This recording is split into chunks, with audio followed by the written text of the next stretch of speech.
আসসালামু আলাইকুম। Technique easy এডুকেশনের পক্ষ থেকে নবম দশম শ্রেণীর শিক্ষার্থীদের জানাচ্ছি শুভেচ্ছা।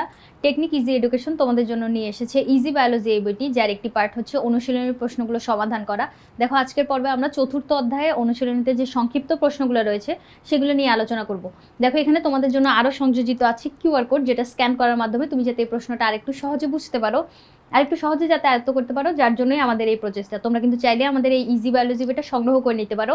এখানে অনুশীলনের প্রশ্নগুলোর পাশাপাশি প্রিভিয়াস কয়েক বছরের বোর্ড প্রশ্ন অ্যানালাইসিস করে দেওয়া আছে, এমসিকিউগুলো অ্যানালাইসিস করে দেওয়া আছে। আরও এখানে আছে তোমার জন্য রোড টু মিশন 100 এবং রোড টু মিশন সাইক্লোনের মতো সমাধানগুলো, যেগুলো তোমার বায়োলজির ভয়টাকে জয় করে তোমার বায়োলজি পড়াটা যাতে আরেকটু সহজ করতে পারে আমরা, যার জন্যই আমাদের এই প্রচেষ্টা। চলো, অনুশীলনীর যে সংক্ষিপ্ত প্রশ্নগুলা এগুলো যদি আলোচনা করি, প্রথমে এক নম্বরে কি বলছে দেখো, সালোক সংশ্লেষণ কাকে বলে? বিক্রিয়ার মাধ্যমে দেখাও। এখন সালোক সংশ্লেষণ কি, এটা তো আমরা ছোটবেলা থেকেই পড়তেছি। সবুজ উদ্ভিদের খাদ্য তৈরি করার যে প্রক্রিয়া, ওইটাই হচ্ছে তোমার সালোক সংশ্লেষণ। কিন্তু এখন ছোটবেলার মতো সংজ্ঞা দিলে তো হবে না, এখন তো আমরা বড় হয়েছি, বড়দের মতো সংজ্ঞা দেওয়া লাগবে। চলো দেখো, সালোক সংশ্লেষণ হচ্ছে একটা জৈব রাসায়নিক প্রক্রিয়া। এখন জৈব রাসায়নিক প্রক্রিয়াটায় আরও কি কি লাগে? এখানে তোমার যে সবুজ উদ্ভিদ হওয়া লাগবে, অর্থাৎ ক্লোরোপ্লাস্টের উপস্থিতি অবশ্যই লাগবে। সবুজ উদ্ভিদ সূর্যালোকের উপস্থিতিতে পত্ররন্ধ্র দ্বারা গৃহীত কার্বন ডাইঅক্সাইড, তার মানে পাতার যে ছিদ্র থাকে ওগুলো দিয়ে গৃহীত কার্বন ডাইঅক্সাইড, মূলরম দ্বারা শোষিত পানি, তার মানে মাটির নিচে যে কৈশিক পানি কণা জমা থাকে ওগুলো মূলরম দ্বারা শোষিত হবে। এরপরে তোমার হচ্ছে সূর্যালোক এবং ক্লোরোপ্লাস্টের এই দুইটা হচ্ছে প্রভাবক হিসেবে থাকবে, আর ওগুলা শোষণ অথবা গ্রহণ করার মাধ্যমে পরবর্তীতে তোমার কি করবে, শর্করা জাতীয় খাদ্য তৈরি করবে। এবং শর্করা জাতীয় খাদ্য তৈরির পাশাপাশি ওখানে হচ্ছে উপজাত দ্রব্য হিসেবে অক্সিজেন আর পানি পাবো আমরা। এই প্রক্রিয়াটাকে, পুরো প্রক্রিয়াটাকে আমরা বলবো হচ্ছে সালোক সংশ্লেষণ। দেখো কি বলছে, যে জৈব রাসায়নিক প্রক্রিয়ায় সবুজ উদ্ভিদ সূর্যালোকের উপস্থিতিতে পাতায় উপস্থিত ক্লোরোফিল, পত্ররন্ধ্র দ্বারা গৃহীত কার্বন ডাইঅক্সাইড, মূলরম দ্বারা শোষিত পানি এবং খনিজ লবণ ব্যবহার করে শর্করা জাতীয় খাদ্য এবং উপজাত হিসেবে অক্সিজেন আর পানি তৈরি করে, ওইটাকে হচ্ছে তোমার সালোক সংশ্লেষণ বলে। এখন সালোক সংশ্লেষণ আমাদেরকে কি বলছে, বিক্রিয়া সহ দেখাইতে বলছে। বিক্রিয়া সহ, ঠিক আছে, আমরা দেখাইলাম। যে কথাগুলো আমরা সংজ্ঞাতে বলছি না, ওই কথাগুলোই হচ্ছে তুমি বিক্রিয়াতে লিখবা। কিভাবে? দেখো, আমরা বলছি না পত্ররন্ধ্র দ্বারা গৃহীত কার্বন ডাইঅক্সাইড, এই দেখো কার্বন ডাইঅক্সাইড লাগতেছে ওর 6 অণু। এরপরে মূলরম দ্বারা শোষিত পানি, এই দেখো 12 অণু পানি নিলাম। এরপরে সূর্যালোকের উপস্থিতিতে একটা সূর্য, আর ক্লোরোফিল থাকতে হবে, ক্লোরোফিল অথবা ক্লোরোপ্লাস্ট, মানে ওই যে প্লাস্টিকের যে প্রকারভেদ 3টা আছে সেটার ভিতরে একটা হচ্ছে তোমার ক্লোরোপ্লাস্ট। ক্লোরোপ্লাস্টকে আবার হচ্ছে 2টা রঞ্জক পদার্থ পাই, ওটার ভিতরে আমরা একটা হচ্ছে ক্লোরোফিল আর একটা হচ্ছে ক্যারোটিনয়েড। ক্লোরোফিল যেটা, এটা হচ্ছে তোমার যে কোনো জীবদেহকে সবুজ করার জন্য কাজ করে। আর কি হয়, শর্করা আছে এই জায়গায় দেখো C6H12O6, তার মানে এটা হচ্ছে তোমার শর্করার একটা সংকেত। আর উপজাত দ্রব্য হিসেবে এখানে দেখো 6 অণু পানি আর 6 অণু অক্সিজেন পাইছি আমরা। তাহলে এই যে পুরো প্রক্রিয়াটা, এটা হচ্ছে তোমার সালোক সংশ্লেষণ প্রক্রিয়া। সালোক সংশ্লেষণ প্রক্রিয়ার মাধ্যমে ওই যে একটা উদ্ভিদ কি করে, সূর্য শক্তিকে আবদ্ধ করে রাখতে পারে। আমরা জানি যে প্লাস্টিডের ভিতরে যে ক্লোরোপ্লাস্ট আছে, ক্লোরোপ্লাস্টের ভিতরে গ্রানা নামক অংশ আছে। ওই গ্রানা কি করে, তোমার সূর্য শক্তিকে আবদ্ধ করে রাখতে পারে। সূর্য শক্তি পরবর্তীতে রাসায়নিক শক্তিতে পরিণত হয়, রাসায়নিক শক্তি পরবর্তীতে খাদ্য শক্তিতে পরিণত হয়।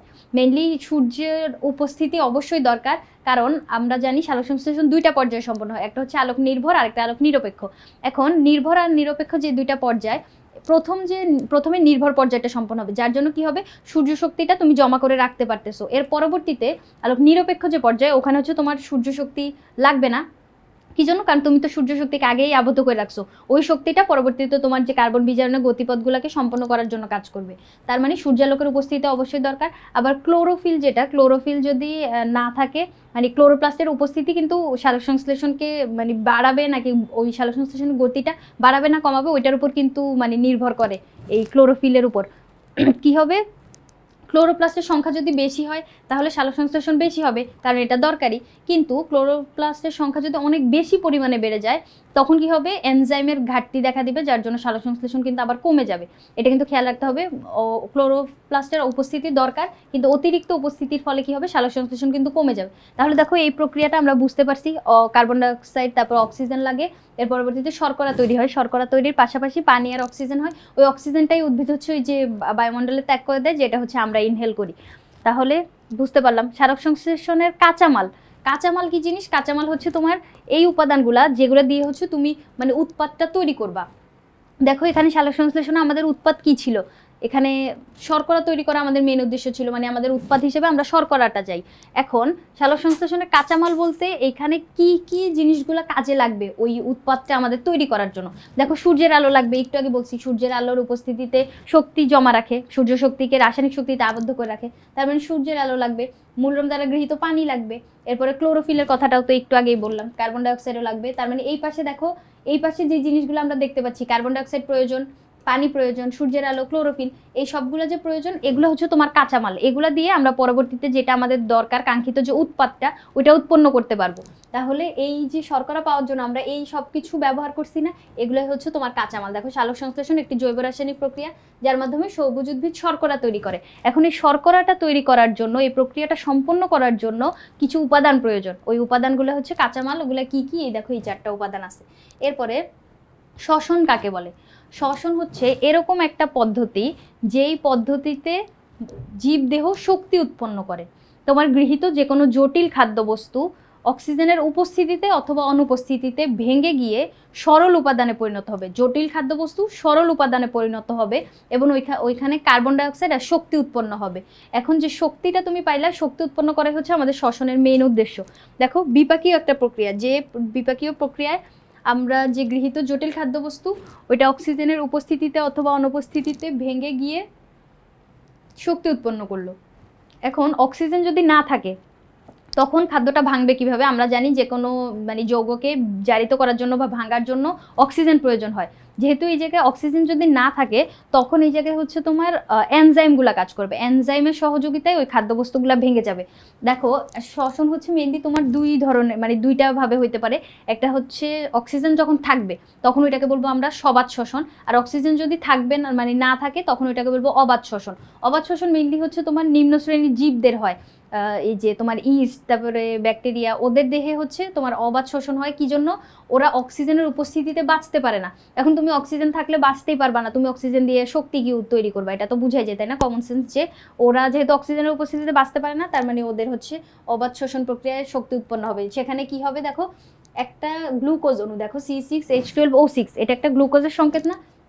এই গ্লুকোজটা শুধুমাত্র এনজাইমের সহযোগিতায় ভেঙে গেছে। দেখো ভেঙে গিয়ে ইথানল তৈরি করছে, কার্বন ডাইঅক্সাইড আর শক্তি তৈরি করছে। এই অধ্যায়ে আমরা সবগুলো শক্তিকে এটিপি বলে রিপ্রেজেন্ট করব। এরপরে সবাত শোষণ যেটা ছিল, দেখো এখনো গ্লুকোজ, এই যে এটা একটা গ্লুকোজের সংকেত, যেটা অক্সিজেনের সহযোগিতায়, দেখো 6 অণু অক্সিজেন লাগছে, অক্সিজেনের সহযোগিতায় ভেঙে গেছে। ভেঙে গিয়ে কি করছে? কার্বন ডাইঅক্সাইড, পানি আর এটিপি তৈরি করছে, মানে শক্তি তৈরি করছে। এখন দেখো তো এই জায়গায় মাত্র 2 অণু এটিপি তৈরি হয়, আর এখানে 38 অণু এটিপি। তার মানে কত বেশি শক্তি আমরা পাচ্ছি। অক্সিজেনের উপস্থিতিতে যখন সবাত শ্বসনটা সম্পন্ন হবে ওই জায়গায় হচ্ছে তোমার 38 অণু এটিপি, অর্থাৎ অনেক পরিমাণে শক্তি আমরা পাবো। আর এটাতে কি হয়, অক্সিজেন যেহেতু থাকে না, যার জন্য হচ্ছে মানে এই জায়গায় তোমার গ্লুকোজ অথবা পাইরুভিক অ্যাসিড, মানে এখানে হচ্ছে 2টা ধাপে সম্পন্ন হয় অবাত শোষণ। পাইরুভিক অ্যাসিডের বিজারণ ঘটে, অর্থাৎ ওখানে অক্সিডেটিভ ফসফোরাইলেশনও চলতে পারে না। কি জন্য? কারণ অক্সিজেন থাকে না, যার জন্য অনেক কম শক্তি উৎপন্ন করে। এখন দেখো এই যে এই 2টা প্রক্রিয়ার ভিতর আরও কি দেখতে পাচ্ছি, এইখানে দেখো ইথানল তৈরি হয়েছে, কিন্তু এই জায়গায় কোনো এরকম যৌগ তৈরি হয় নাই। এটাই হচ্ছে তোমার পার্থক্য এই শ্বসন 2টা প্রক্রিয়ার ভিতরে। এটা নিম্ন শ্রেণীর জীবে ঘটবে আর এটা উন্নত শ্রেণীর জীবে। এখন এই যে শ্বসন কাকে বলে? বিক্রিয়ার মাধ্যমে। তাহলে আমরা এই যে 2টা বিক্রিয়া দেখাইলাম, এই 2টা বিক্রিয়ার মাধ্যমে এভাবে লিখতে পারলে 2 নম্বরের জন্য এতটুকুই এনাফ। এরপরে কি বলছে? সালোক সংশ্লেষণ ও শ্বসনের মধ্যে সম্পর্ক। চলো সালোক সংশ্লেষণ আর শ্বসনের মধ্যে যদি সম্পর্ক আমরা দেখি,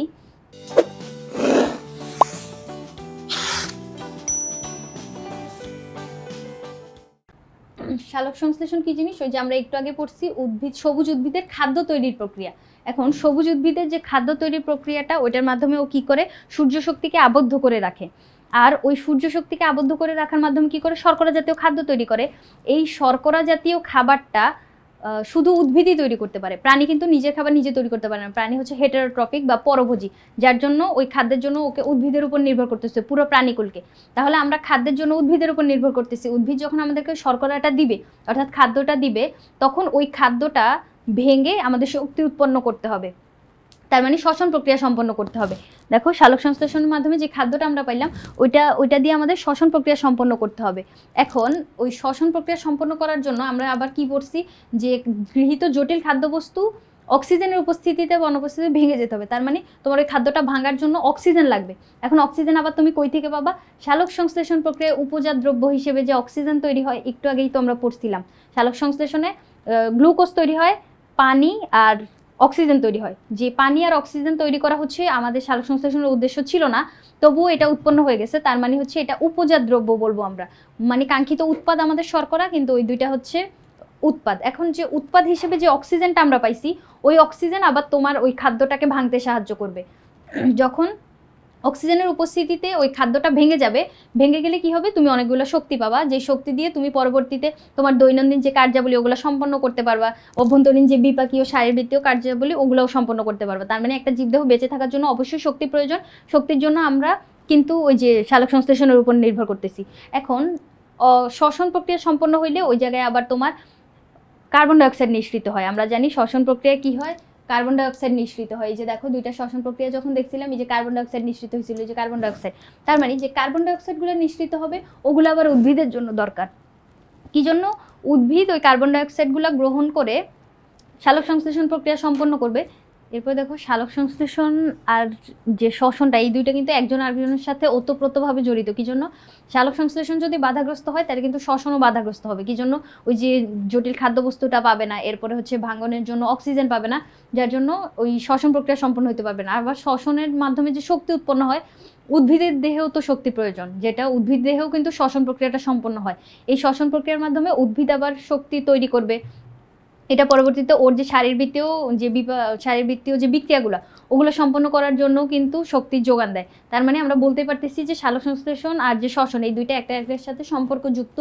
দুইটার ভিতরেই হচ্ছে আমরা মানে শক্তি ও আদান প্রদান করার ভিতরে হচ্ছে সম্পর্কটা খুঁজে পাই, মানে দুইজনের ভিতরে যে মিলটা। এরপরে 5 নম্বরে কি বলছে দেখো, অবাত আর সবাত শ্বসনের ভিতর পার্থক্য। অবাত আর সবাত শ্বসন হচ্ছে শ্বসনের দুইটা প্রকারভেদ।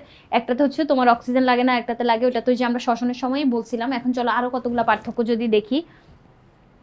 অবাত শোষণে কি হয়, অক্সিজেনের প্রয়োজন হয় না, কিন্তু সবাত শোষণে তোমার অক্সিজেন প্রয়োজন হয়, মানে অক্সিজেন অবশ্যই প্রয়োজন হয়। আর এই জায়গায় হচ্ছে অক্সিজেন না থাকলেও সম্পন্ন হয়, এটা হচ্ছে এনজাইমের সাহায্যে ভাঙে।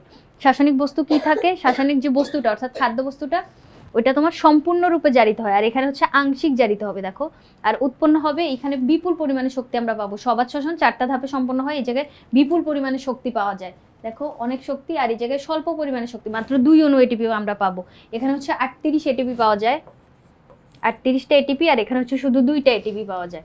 এবারে উৎপন্ন শক্তিটা দেখো, এখানে হচ্ছে 686 কিলো ক্যালোরি। এই সিটা কিন্তু বড় হাতের হবে, কিলো ক্যালোরি পার মোল, আর ওই জায়গায় হচ্ছে 56 কিলো ক্যালোরি পার মোল তৈরি হয়। তার মানে অনেক অল্প পরিমাণে শক্তি উৎপন্ন হয়। এরপরে অ্যালকোহল অথবা ল্যাকটিক অ্যাসিড, ওই যে সবাত শোষণে এগুলো কিছু উৎপন্ন হয় না, আমরা যখন বিক্রিয়া দেখছিলাম।